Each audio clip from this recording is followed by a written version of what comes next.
Bienvenue dans cette troisième partie de l'interview avec Stéphane Robin. Tu sais que tu as en description de cette vidéo les liens des 3 vidéos ou des 3 audios si tu écoutes ça au format podcast qui te permettront d'écouter l'intégralité de cette interview. Aujourd'hui, nous allons voir bien à quel moment il faut se dire qu'on a besoin de libérer ses émotions.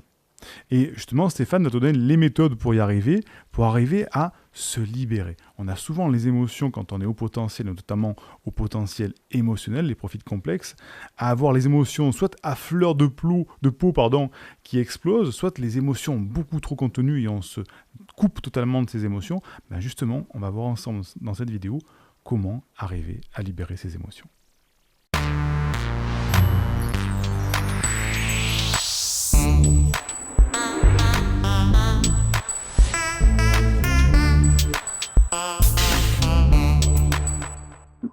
Voilà, donc les brins d'ADN, au bout de chaque brin d'ADN, on a des petites loupiottes là, qu'on appelle des télomères. Et ces télomères, c'est un petit peu comme un crayon de papier. Tu sais. Plus tu écris, plus la mine s'effrite, jusqu'à ce qu'elle finisse par tellement s'effriter qu'on puisse plus écrire. Donc écrire les pages de nos vies, écrire notre santé, à un moment donné, quand les télomères se réduisent à tel point que on meurt. Voilà, il n'y a plus de télomères. Mais, découverte en 2009, des enzymes qui parcourent les brins d'ADN, et notamment les télomères. Et ces enzymes, quand elles sont activées, ces télomérases, donc, viennent en fait, c'est comme un taille-crayon. Ta mine, en fait, elle devient infinie. C'est ce on l'appelle l'enzyme de l'immortalité. C'est marrant. Oui. Après, bon, voilà, ça ne veut pas dire qu'on est immortel, même s'il y a une part de nous qui l'est. Voilà, ces télomérase, comment on l'active? Donc, c'était un petit peu tout le sujet de l'épigénétique, notamment, comment on active ces télomérases. Figurez-vous, qu'en déclenchant des émotions élevées en termes de signature vibratoire, donc d'énergie, donc d'information, on agit sur les télomérases et ça a été mesuré, ça. Oui. Des échantillons de plusieurs milliers de personnes dans certains ateliers au fur et à mesure des années depuis 2009. Donc, waouh, ok, donc j'ai ces impulsions électriques en moi qui envoient des signaux via les neurotransmetteurs, neuropeptides, via les centres hormonaux, etc., qui agissent sur la qualité des protéines et sur les télomérases. Waouh, génial. Donc, voilà déjà une première piste pour l'OMS, qui le savent d'ailleurs très bien, comment on peut agir sur notre santé, sur notre bien-être en tout cas, et peut-être devenir un peu plus maître de notre intériorité et moins victime du monde extérieur. Et d'être notre propre médicament aussi, puisque en faisant Voilà. ça, on est quand même aussi créateur de sa propre bonne santé, en fait. C'est ça qui devient intéressant dans ce point de vue-là. C'est fabuleux de compréhension. Quand ils ont commencé à faire les scintigraphies cérébrales des moines bouddhistes, alors ce qui est bien, c'est qu'aujourd'hui, on n'a plus besoin d'être reclus dans un monastère pour vivre tout ça. Mais ils nous montrent quoi? Que les ondes gamma, notamment, que l'harmonisation du cœur, du cerveau et du corps permet la libération d'énergie, permet, notamment via les ondes cérébrales gamma, qui activent un certain nombre de substances biochimiques, en générant des émotions élevées, type gratitude, joie. Alors, c'est encore des termes, mais ça fait quand même résonner en vous des vibrations. Ça libère entre 1300 et 1400 substances biochimiques qui vont activer les gènes de la santé, du bien-être, de la relaxation, etc., etc., etc. Voilà. Donc, quand tu sais ça, moi, c'est ce que je me dis, ok, donc la respiration au départ, comme le yoga, les traditions indiennes et autres séculaires m'ont toujours passionné, les anciennes civilisations depuis toujours. Je dis, waouh, ok, le pranayama, donc, on va aller un peu étudier via André Van Lisbeth notamment, qui a vulgarisé scientifiquement ce que pranayama empirique avait divulgué depuis 5000 ans. Et voilà. Et là, tu commences à te dire, ah ok, d'accord. Donc, en fait, on a ce système nerveux sympathique, parasympathique. Ils sont tous les deux utiles. ne sait pas les mettre en opposition ou en conflit, bien au contraire. D'ailleurs, on le voit quand on diffuse suffisamment d'énergie dans le cerveau, qu'on produit les ondes gamma grâce au cœur qui amplifie cette énergie, et ben en fait, le système nerveux sympathique et parasympathique fusionnent. Non pas pour fuir, se cacher ou se battre, qui est la réponse du stress classique, mais plutôt dans un état extatique de méditation, par exemple. Ouais. Hein, on l'a vu ce week-end avec mademoiselle Sabrina, qui a vécu ce moment-là. Donc voilà. Donc tout ça, on a notre propre pharmacopée intérieure. Oui, c'est bien que tu le dises, parce que c'est vrai la médecine a séparé le corps et l'esprit à un moment, dans l'histoire de la médecine, a séparé le corps et l'esprit, et donc l'esprit et les émotions. Et on se rend compte qu'il faut vraiment, on tend vers une réassociation justement de ce corps et cet esprit, parce que, effectivement, comme tu le dis, tu proposes des exercices de respiration, mais si tu dis, bah oui, allez, je respire, mais que je ne connecte pas aussi mon intention, mes émotions, ma respiration, elle va avoir un effet minime sur ce que je recherche. Tandis que quand je connecte les deux, le corps, l'esprit, effectivement, ça a beaucoup plus de résultats. Tout comme tu le disais tout à l'heure dans la première partie de l'interview, où tu expliquais justement le cas de cette dame qui avait un cancer et qui a fait des exercices avec toi et qui va beaucoup mieux aujourd'hui. Il y a eu la médecine physiologique liée avec la médecine, on va dire, l'esprit, les émotions, qui font que ça marche beaucoup mieux quand on utilise les deux. Donc, moi, je trouve ça extraordinaire à chaque fois. Mais combien de médecins disent, d'ailleurs, je l'entends fréquemment, que ce soit dans les interviews, les gens avec que j'accompagne, je ne sais pas ce que vous êtes en train de faire, mais continuez parce que ça va mieux. Oui. Moi, je ne sais pas, moi, que je soigne personne, moi je ne suis pas médecin, je ne soigne personne. Les gens ont des prises de conscience, continuent les traitements. Je veux dire, elle a fait tout son protocole de chimio, elle va faire tout son protocole de rayon. Donc en fait, tu accompagnes un mieux-être, d'abord pour ne pas avoir d'effets secondaires, et puis pour permettre aux cellules d'avoir une cellule, par exemple, oxygénée, un environnement alcalin. C'est très compliqué pour une cellule de se dégrader. Oui. Donc, quand elle est oxygénée, alcalinisée, si en plus tu envoies les bonnes informations aux gènes, bah, tu mets tout en œuvre pour avoir une transformation profonde. Parce que c'est là où, moi, ce qui m'a touché dans les découvertes que j'ai pu faire en étudiant les recherches. Moi, je ne fais pas de recherche, mais j'étudie ce que les anglo-saxons en général divulguent aujourd'hui. C'est le nombre de témoignages qui existent aujourd'hui c'est impressionnant. On ne peut plus ignorer. Voilà. On ne peut plus l'ignorer parce que c'est un fait établi.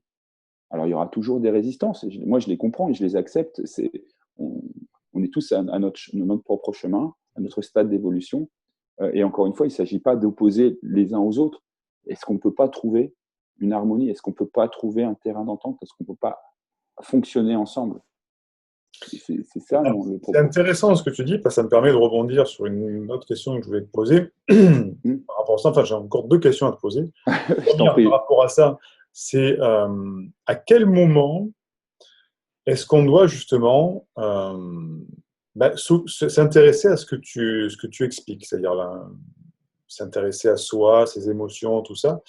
Et deuxième question, après, donc je te prépare à la seconde question, c'est qu'est-ce que tu proposes concrètement? Qu'est-ce qu'on fait concrètement avec toi? Est-ce qu'on mange? Est-ce qu'on court? Est-ce qu'on respire? Parce que, voilà. Pardon, c'est vrai que...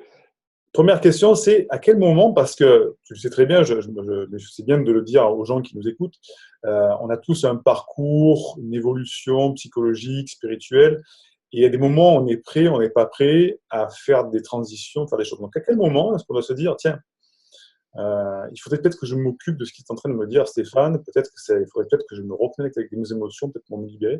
À quel moment? Est-ce qu'il y a des symptômes, des choses comme ça? Déjà, il y a un mot qui me vient immédiatement, c'est résilience. À partir du moment où, personnellement, je peux parler que de ce que j'ai vécu.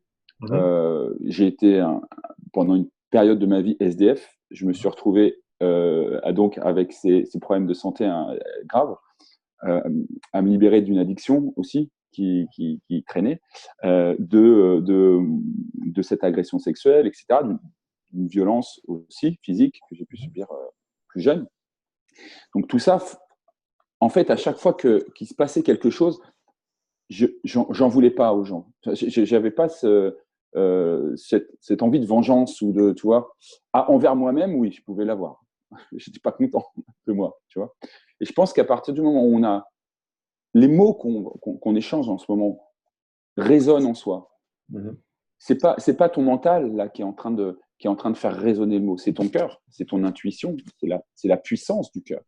Ouais. Et là, cette impulsion-là, elle peut venir d'une souffrance, mais elle peut venir d'une paix. Je veux dire, toi, Siegfried, quand tu décides de venir à l'atelier, est-ce que tu es muet par une souffrance quelconque? Non. Tu as peut-être envie de connaissance, tu es peut-être curieux simplement. Donc, et cette curiosité, elle vient pas pour moi du mental, mais elle vient du cœur. Donc, quand on est, voilà, tiens, intuitivement, j'ai envie d'y aller. Tiens, j'ai ce problème, là, la dernière personne, Claude, qui me contacte, il a eu un infarctus. Il a eu un infarctus. Il était à 30% de capacité cardio-respiratoire. Enfin, c'est un truc. Il a mis des choses en place.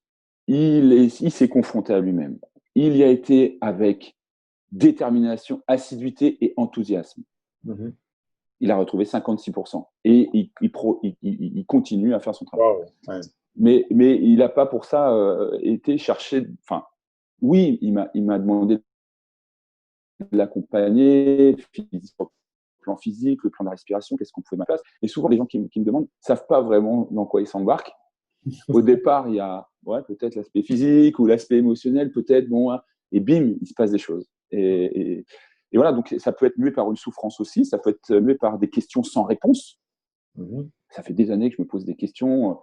J'ai été voir dans le New Age, j'ai été voir dans l'ésotérisme, j'ai été voir dans la science allopathique, j'ai été voir dans des philosophies bouddhistes ou autres, mais j'ai pas la réponse. C'est pas moi qui vais lui donner, hein. Moi, je lui donne aucune réponse. Mais par contre, je vais l'accompagner pour qu'elle se déconnecte de son environnement, qu'elle se reconnecte à elle-même. Et si je devais vous donner un truc sur la respiration, focalisez sur votre temps d'expiration. La clé, elle est là.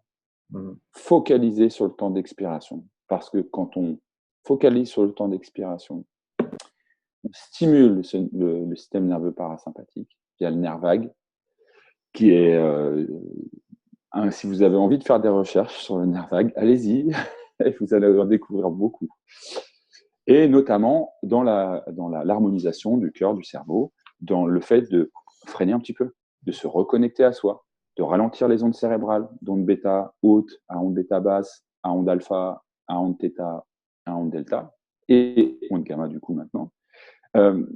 Et dans la compréhension aussi des anti-inflammatoires.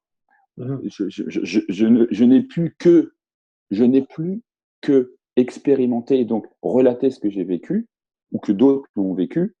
J'ai été 2 fois chez le dentiste dans ma vie. Je suis dans ma 47e année, là. 2 fois où on m'a dit « Ah, c'est bon, vos dents, pas de problème. » Ok. 2 semaines plus tard, une rage de dents qui est remontée jusqu'au cerveau, qui m'empêchait de... Enfin, vous connaissez sans doute tous ceux qui écoutaient, et puis toi, Siegfried, ce que c'est que des douleurs dentaires. Donc, des inflammations au niveau des nerfs. Et là, j'arrive pas à diagnostiquer. Bon, mais j'ai commencé à mettre en place des respirations, ce qui m'a permis, de dormir, annihiler totalement la douleur. J'ai pu passer ma conscience dessus, comprendre ce qui se passait. J'ai pris des huiles essentielles. Voilà. J'ai mis en place quelque chose de global, mais ça devait d'abord venir de l'intérieur. Pas de... Même les huiles essentielles, c'est venu après. Je n'ai pas été chercher d'abord des choses. Tiens, aidez-moi ça et ça pour m'aider à me sortir de cette... J'ai fait des respirations et j'ai placé ma conscience dessus en générant des émotions qui me permettaient d'être apaisé, calme. Et le fait de stimuler le nerf vague permet de la réduction inflammatoire. Le fait de rendre équilibré et puissant cette communication entre le cœur, le cerveau, le corps en boucle libère la DHEA, stimule le système immunitaire, notamment par l'immunoglobuline A. Et je peux t'en donner encore, c'est anti-inflammatoire. Voilà, on a notre propre pharmacopée intérieure, c'est ce que tu disais tout à l'heure. et simplement par du travail de respiration, mais pas seulement de la respiration, parce que si, ok, alors j'y vais, oh, ça marche pas son truc, et puis je repars. Oui, c'est ça. Ouais. Tu as appris à faire de l'aviron. Oui, oui, Ouais. Donc, avant d'apprendre le geste technique de l'aviron, du positionnement du corps, ben, il a fallu que tu t'entraînes tout à fait. pour ensuite pouvoir le pratiquer à haut niveau. La méditation, la respiration, c'est pareil. Donc, si moi, je ne t'apporte pas la compréhension, le sens du pourquoi de ce que tu es en train de faire, pourquoi on inspire par le nez, pourquoi on expire par le nez, pourquoi si je ne t'explique pas tout ça, tu le feras machinalement, mais ça n'aura pas de sens pour toi.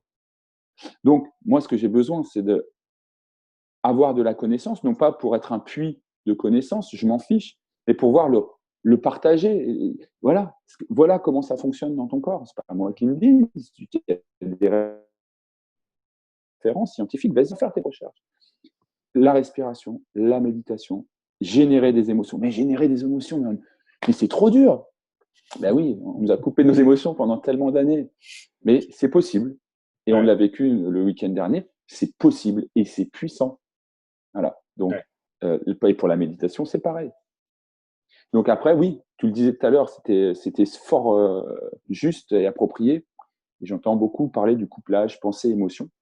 Et oui, quelle est notre vision claire? Qu'est-ce qui nous fait nous lever le matin?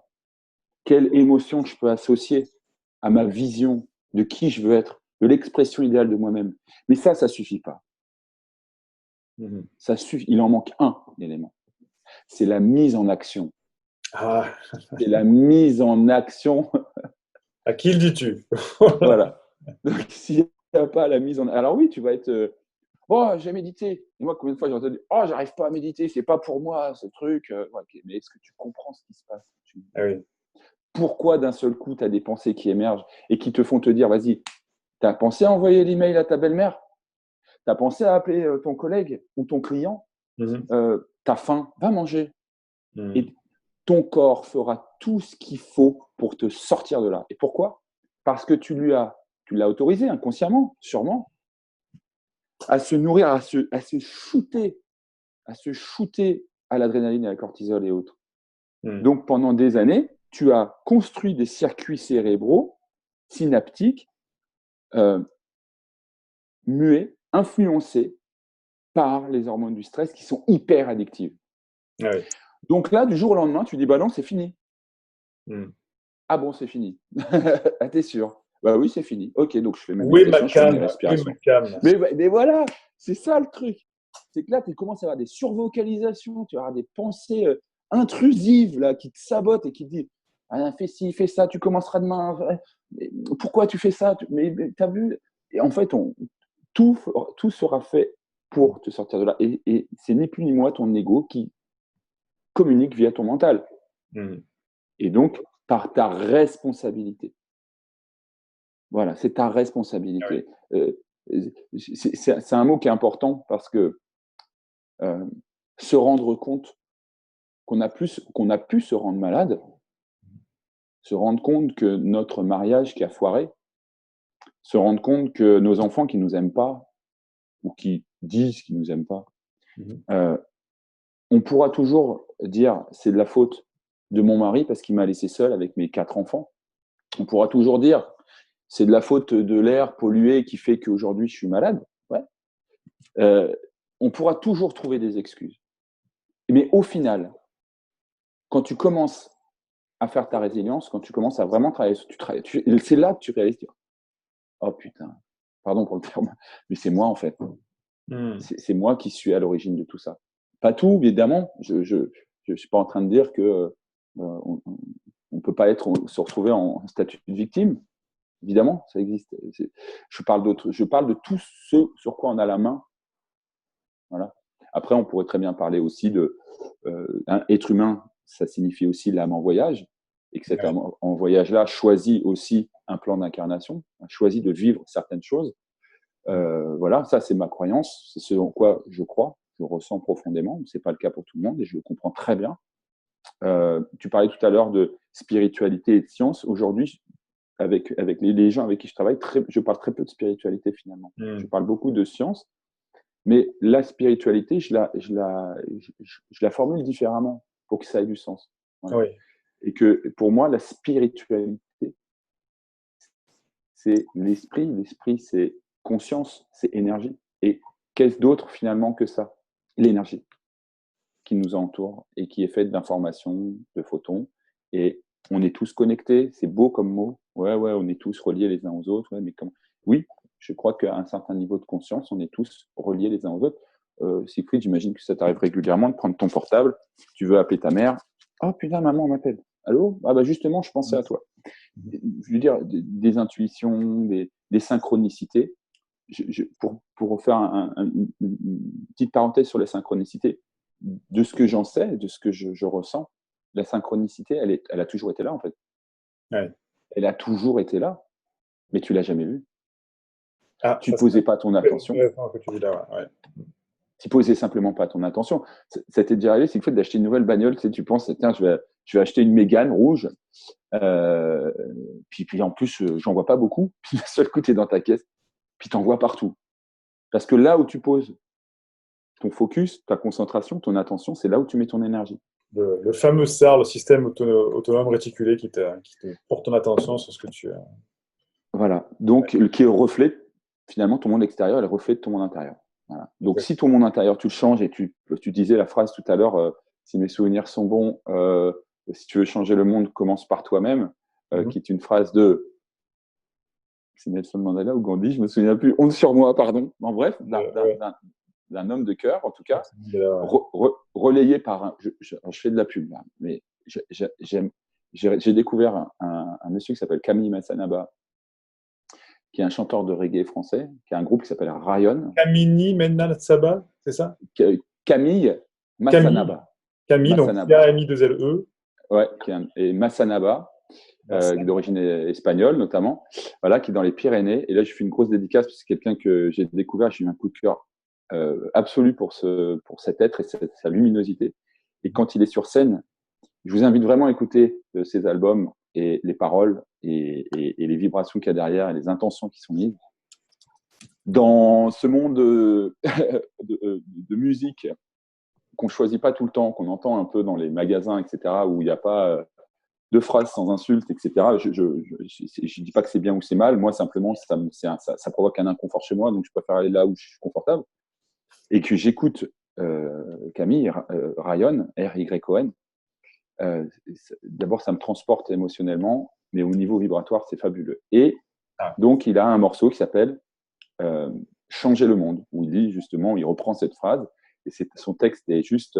et donc, si tu vas sur mon site, et il y a cette phrase-là, tu cliques dessus et tu vas sur le clip de Camille. Directement, d'accord. Voilà, petit aparté pour dire qu'effectivement, tout démarre de ton monde intérieur, et comme il est le reflet de ton monde extérieur, si tu changes ton énergie, si tu changes ton état d'être, ton monde extérieur se modifiera. D'abord, il y a des gens qui sortiront de ton cercle, d'autres qui entreront dans ton cercle. Peut-être que l'univers, la vie, te mettra en face de tes choix. Ça, c'est fort probable. Ah bon? Tu veux être en paix? Ok, va passer une semaine avec ton père ou avec ta mère, et puis tu reviens après. Puis tu verras si tu es vraiment en paix ou pas. Ouais, c'est synthétise, mais voilà, on nous met en face de nos choix. Et puis le jour où, effectivement, il y a peut-être quelque chose en face de nous qui était inconfortable, enfin qui est toujours inconfortable, mais qui n'a pas l'émotion associée, que ça reste simplement au niveau de la pensée, voilà, là tu te dis, tu as fait un pas de géant. Ouais. Parce que tu n'es plus influencé par ce cercle continuel de pensée, émotion, pensée, qui crée tes habitudes, qui crée ton comportement, qui crée ta vie finalement. Donc, voilà. Tu fais très belle transition. Tu vois, l'être intérieur, Dieu c'est toi, ça résume vraiment ce que tu viens de dire dans le livre que tu as écrit. Quand je l'avais écrit, j'avais mis Dieu entre parenthèses. Dieu entre parenthèses. Et c'était volontaire que j'utilise Dieu entre parenthèses. Voilà, qu'il n'y ait pas de connotation religieuse derrière ça, que je respecte d'ailleurs, les religions, mais ce qui n'est pas mon cas. Oui, on ne parle pas que de religion là-dedans. Non. C'est la religion. Je préfère le préciser. Ouais. Un grand merci, Stéphane. Alors, dis-nous maintenant à qui s'adressent tes accompagnements et comment on peut faire appel à toi. Alors, à qui ça s'adresse? Je vais dire, est-ce que tu es un être humain incarné sur cette terre en ce moment? Oui. Alors, c'est le cas pour tout le monde. Je travaille avec des enfants, des adolescents, 15 ans, des enfants de 12 ans, 11 ans, jusqu'à des personnes de 70, 80 et 85 ans. Et peu importe la couleur de ta peau, ton âge, ton handicap, ta religion, ta culture, d'où tu viens, la manière dont tu respires, la compréhension de la méditation et de générer ces émotions-là, c'est tout être humain a ce potentiel en lui, inexploité, mais illimité. Donc, je vous accompagne à découvrir ce potentiel et comment l'utiliser. Voilà. Et qui que tu sois, où que tu sois, je t'accueille les bras ouverts parce que c'est pour ça que je suis là. Voilà. Tu proposes des accompagnements individuels, collectifs? Oui, les collectifs, oui. Alors, un peu plus sur le collectif depuis quelques temps. Ça s'articule beaucoup autour de groupes. J'ai encore des accompagnements individuels. Là, alors, j'ai développé, j'ai envie de dire j'ai créé, mais j'ai développé un training holistique. Alors, le training holistique, qu'est-ce que c'est? En fait, l'idée pour moi, c'était, alors inconsciemment, je l'ai découvert après, c'était de faire une transition entre les personnes qui aimeraient pouvoir s'intéresser à ça, mais qui ne sont pas tout à fait prêts, et ceux qui le sont. Et donc, cette jonction entre les deux, c'est le training holistique. Donc, je mets en place un échauffement spécifique. Derrière, on a des petits ateliers qui ludiques plutôt, de manière générale, mais qui travaillent l'ensemble du corps, parce que le corps, on est ancré aussi dans cette réalité, donc il faut quand même en prendre soin. Et dans la matière. Donc, on est dans la matière, donc voilà, 1 minute sur chaque atelier. Derrière, on enchaîne par du stretching yoga, donc c'est que des postures assises ou allongées.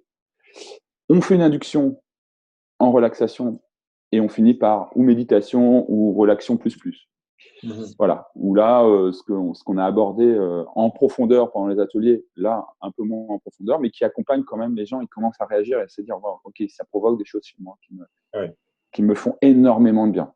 Et du coup, il y a une grosse fidélisation des gens qui viennent parce que ils ressentent du coup les bienfaits. Voilà, donc il y a ce training holistique là que je fais à Tours le 29 février au club des Océades à Saint-Cyr dans le 37. Et puis je vais probablement retourner, c'est en off, mais du côté de la Colle-sur-Loup, de Saint-Paul-de-Vence, probablement le week-end de Pâques, pour des ateliers, une conférence. Et puis derrière, j'ai un retraite atelier aussi à Gargilès-Dampierre, qui était élu un des plus beaux villages de France, mais je sais qu'il y en a beaucoup, qui est vraiment situé dans le cœur de la France. Là, on est centré, bim, bim, dans le cœur de la France, entre l'Indre et la Creuse. Et on est juste dans un endroit superbe. Oh. Voilà. Et puis, plein d'autres choses à venir aussi, en mouvement en tout cas. Et j'ai envie de vous dire que ce soit dans votre milieu professionnel, dans vos relations avec vos enfants, avec votre femme, avec vos amis, etc. Être aligné vraiment avec qui vous êtes, donc à vous reconnecter à votre cœur et à harmoniser tous ces systèmes-là. J'ai envie de dire que vous causez l'effet. Vous causez l'effet de ce que vous voulez venir voir dans votre vie, de voir advenir dans vos vies.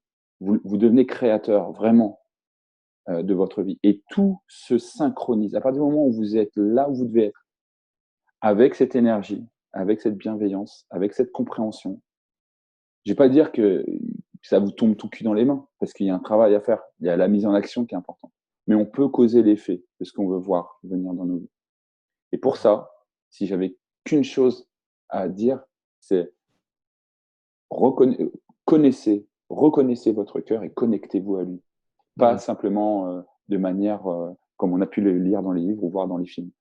Réellement, avec sa puissance, c'est lui qui fait le lien entre cette conscience universelle et nous. Et en s'y connectant, on cause l'effet de ce qu'on veut voir dans nos vies. Voilà. Waouh! Ça, c'est pas une phrase de fin, c'est magnifique. Ça. Un grand merci, Stéphane, d'avoir échangé avec nous sur tous ces sujets très holistiques. Hein. Donc, pour ceux qui veulent en savoir plus, il y a ton site qui est robinstéphane.com, sans tiret. Ouais. Tout à fait humblement. Voilà, humblement.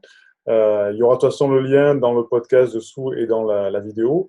Il y a ton livre aussi que tu as écrit, qui s'appelle L'être intérieur, Dieu c'est toi, aux éditions Edilivre. Et bien sûr, tu proposes sur ton site un petit cadeau, il me semble, un petit livret sur un truc pour commencer à méditer, il me semble. Ouais. Voilà. Donc, pour ceux qui savent plus, j'invite à aller voir. Oui, absolument. Alors, il y en a deux, en fait. Il y en a deux, d'accord. Voilà, il y en a deux. Il y en a un qui est pas encore mis sur le site, mais qui est un e-book sur à l'alimentation et l'hydratation en conscience. Et un e-book sur les préliminaires de la méditation. Ah, super. 7 étapes pour réussir ta méditation, entre guillemets. Après, la réussite, bon, pour en débattre, c'est pas le sujet, mais le fait déjà de te mettre en condition au niveau de tes intentions, du choix du lieu, etc., de ce que tu veux y faire, ça t'accompagne vraiment dans une réussite méditative qui, pour moi, est transformatrice. Et l'a été dans les moments de mes nuits noires de l'ombre, on va dire. Voilà. Donc, ils peuvent aller télécharger ça gratuitement. Voilà. Et puis pour l'e-book sur l'alimentation et l'hydratation. Ok, tout est sur robinstéphane.com. Mais on m'a envoyé aussi un message. Voilà. Merci Siegfried. Merci à toi. Merci. Puis j'espère peut-être à très vite. En tout cas, j'aimerais beaucoup te revoir. Ouais. Ça m'a fait chaud au cœur que tu m'aies demandé d'intervenir aujourd'hui. Et je suis très heureux du moment qu'on a passé ensemble. Et j'espère que ça le sera pour les gens qui écouteront et qui regarderont. Et j'adore les questions, donc si vous en avez, allez-y. Si vous avez des questions, n'hésitez pas à vous les envoyer, je les transmettrai à Stéphane. Voilà. Il y a des questions sur les sujets qu'il avait. Ok, merci, à très vite. Au revoir. Indique-moi en description à quelle adresse t'envoyer la formation offerte qui s'intitule « Canalise tes pensées envahissantes et profite de l'instant présent ». Et surtout, partage cette vidéo à une personne de ton entourage que ça pourrait aider. Et n'oublie pas, comme le disait Einstein, la folie c'est de faire toujours la même chose et de s'attendre à un résultat différent. Si tu veux t'épanouir avec ta douance, c'est le moment d'utiliser le bon mode d'emploi, celui qui fonctionne avec toi, et de changer pour faire de cette terre un monde meilleur.